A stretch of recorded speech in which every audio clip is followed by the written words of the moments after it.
how to get that beautiful vintage looking vibe that you generally get through the film cameras.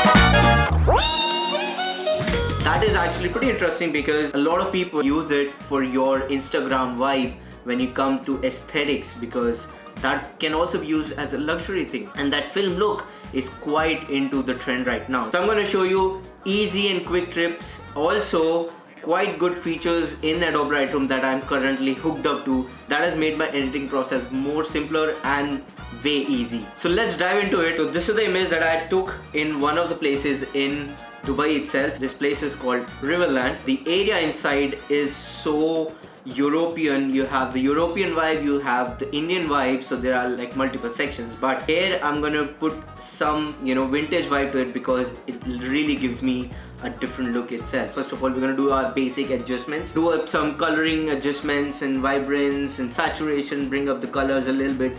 But the main thing that goes into editing in a vintage style is that you guys need to put up the grain. Here we're gonna increase the gain. I'm gonna put it across around 50 or something. I go bonkers sometimes, when I'm editing on my phone, I go bonkers, increasing the grain.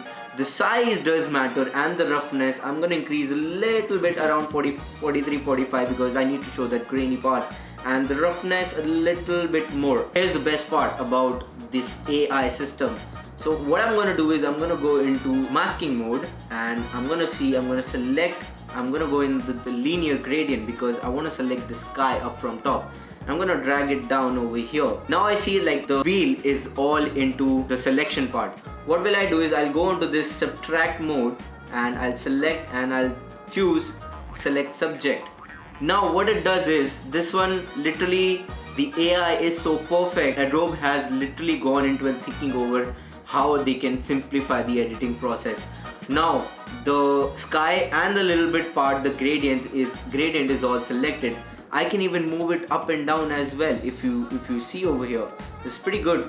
So if I go down, the other parts of the images are gonna get covered up. So what it does is this masking goes behind the subject itself, and so you can see it is all selected. Now what I need to do is I'm gonna put up a little bit of the haze. In the film look, it's all a little bit hazy, sky and everything. So what I'm gonna do is I'm gonna increase the haze over here around 44. It's pretty good.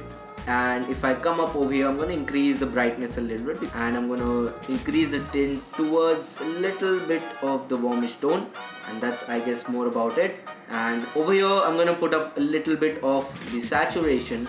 Now this is the before and this is the after. We have almost reached to that particular vintage look, but here is, we're gonna change a little bit of the color grading just to make it look vintage vibe. So I'm gonna use a little bit of the reds over here just to give it like old school vibe. You can note down the values over here for your future thing, and I'm gonna put up some yellowish, or maybe if I see a little bit of the yellowish part over here in the highlights. Maybe I can go up to the brown, or I can do up a little bit of the greener vibe. I think I'm liking the green part in over here. I'm gonna increase a little bit. So yeah, this is our almost like the final look I've reached over here, and I think this is pretty much good. Like, it has given me a vintage vibe. Now just a quick thing, what we're gonna do is increase a little bit of the brightness, and I'm gonna increase the whites over here just to make it pop out, just to make the colors pop out a little bit. I think I went too far.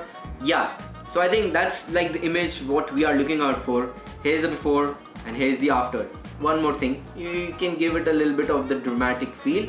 What I'm gonna do is I'm gonna go into this again, the masking, the AI powered thing, but we're not gonna use any AI in here. I'm gonna choose the linear gradient. I'm gonna put it from down below, and I'm gonna reduce a little bit of the exposure just to give it a dramatic feel. So yeah, here's the final image. This is before and this is after. Voila. So yeah, what do you think about the process? Was it simple or was it difficult for you? If it was difficult for you, put down in the comment section and try to make it much more simpler, and I think that was the easiest I could make it for you guys. So go enjoy, use these settings and make your aesthetics of your Instagram page into a vintage feel, or this can also be used in a luxury part. Thank you so much. I'll see you in the next one.